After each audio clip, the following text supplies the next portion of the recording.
사랑하는 새나 친구 여러분, 6월 28일 여러분과 함께 하나님의 말씀을 나눌 김도윤 목사입니다. 독일의 과학 분야 저널리스트이자 작가이며 두 아이의 엄마인 니콜라 슈미트는 그녀의 저서 형제 자매는 한 팀이라는 책에서 둘 이상의 아이를 가장 효과적인 방법들로 양육하기 위해 함께 고민하며 형제 자매 간의 갈등과 다툼을 방지하는 방법들에 대해 설명합니다. 특별히 평생의 라이벌을 한 팀으로 만드는 것은 오직 부모에게 달렸다라는 광고 카피가 인상적이었는데요. 그만큼 형제, 자매는 서로에게 절대적인 영향을 미치는 뗄래야 뗄 수 없는 깊은 관계임을 증명했던 것이죠. 여러분은 여러분의 형제 또는 자매와 어떤 관계 가운데 있으신가요? 이겨야 하는 라이벌인가요? 아니면 내 편이 되어주는 한 팀인가요? 오늘도 말씀을 통해 하나님의 놀라운 은혜를 발견하고 누리길 바랍니다. 자, 그럼 행복한 큐티 시작합니다. 오늘의 주제는 우리를 허락하신 이유입니다. 오늘의 말씀은 시편 133편 1절에서 134편 3절입니다. 형제가 함께 한 마음으로 사는 것이 얼마나 선하고 얼마나 보기 좋은가. 그것은 마치 귀한 기름을 머리에 부어 수염에까지 곧 아론의 수염에까지 흘러내리고 그 옷깃에까지 흘러내리는 것 같고 또 헤르몬의 이슬이 시온산에 내리는 것 같구나. 거기서 여호와께서 복을 내리셨으니 바로 영원한 생명이로다. 밤에 여호와의 집에 서 있는 너희 여호와의 모든 종들아, 여호와를 찬양하라. 성소에서 손을 들고 여호와를 찬양하라.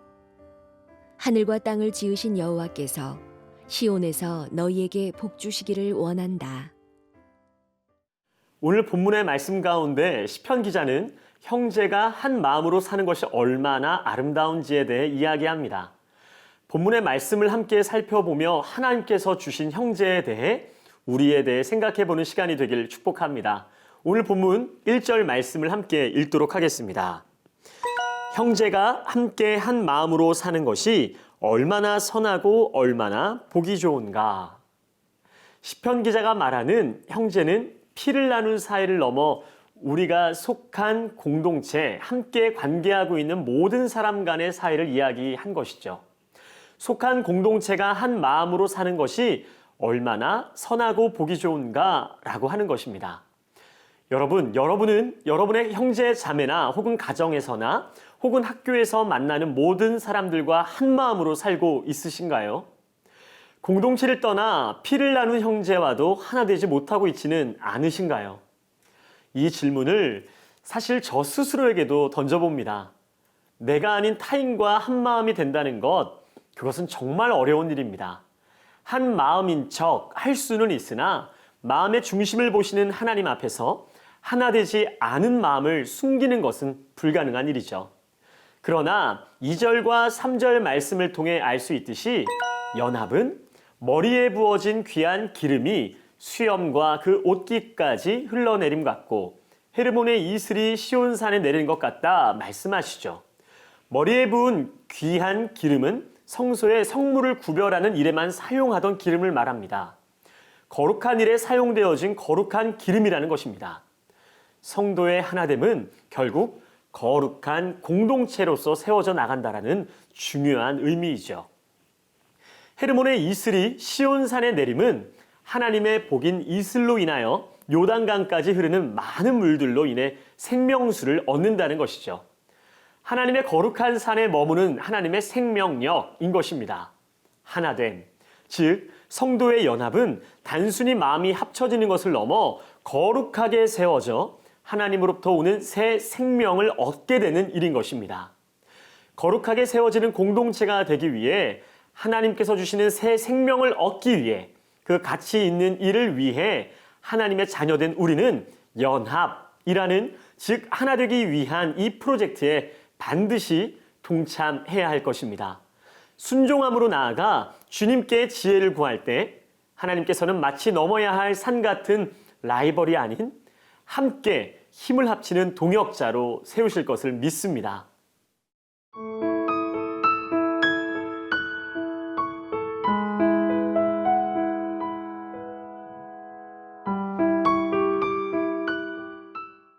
본문 시편 134편 1절부터 3절까지의 말씀을 함께 읽겠습니다. 밤에 여호와의 집에 서 있는 너희 여호와의 모든 종들아, 여호와를 찬양하라. 성소에서 손을 들고 여호와를 찬양하라. 하늘과 땅을 지으신 여호와께서 시온에서 너희에게 복 주시기를 원한다. 일몰 이후부터 새벽까지 성소에서 봉사하는 모든 제사장과 레위인 봉사자들은 세상 모든 사람들이 자고 있는 밤이지만 새벽에 이를 때까지 하나님을 향한 일들을 담당했던 사람들입니다. 그들은 하나님께서 맡겨주신 사명을 묵묵히 감당하였죠.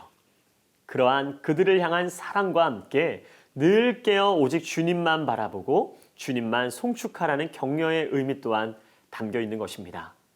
여러분은 언제 자나요? 아마 대부분이 늦게까지 깨어 있고 아침 늦게까지 잠들어 있는 사람들이 많이 있을 거예요. 그렇다면 여러분은 그 밤늦은 시간까지 무엇을 하나요? 물론 해야 할 공부가 많아서 공부하느라 못 자고 늦은 밤까지 깨어 있는 사람들도 있을 겁니다.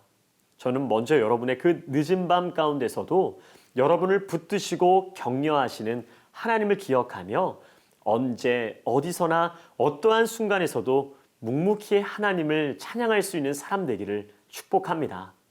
열정 넘치는 뜨거운 신앙도 중요하지만 얼마나 성실하고 신실하게 하나님께 찬양하는 삶이 계속해서 이어나가는가도 너무나 중요합니다. 100m 달리기 같은 단거리 신앙이 아니라 42.19km의 마라톤같이 지속해서 달려나갈 수 있는, 그래서 꾸준함과 한결같은 마음과 그 삶을 지켜내는 여러분이 되기를 축복합니다. 항상 깨어있기를 바랍니다. 그리고 손을 높이 들어 하나님을 찬양하는 적극적인 예배자, 그렇게 여러분의 의지를 드릴 수 있는 예배자가 되기를 바랍니다. 나아가 모든 만물을 창조하신 하나님께서 시온에서, 즉 바로 하나님을 경외하며 사랑하는 하나님의 백성된 여러분을 향해 복 주신다는 것을 기억하므로 항상 주님을 찬양하고 예배하는 우리 새나 친구들이 되기를 축복합니다. 오늘도 힘내십시오. 함께 기도하겠습니다. 사랑하는 주님, 감사합니다. 말씀을 통해 우리가 은혜를 받은 것처럼 하나님 말씀으로 승리하며 더욱더 성실함과 신실함으로 주님 앞에 나아갈 수 있는 우리 새나 친구들이 될 수 있도록 인도하여 주옵소서. 감사하며 예수님의 이름으로 기도합니다. 아멘.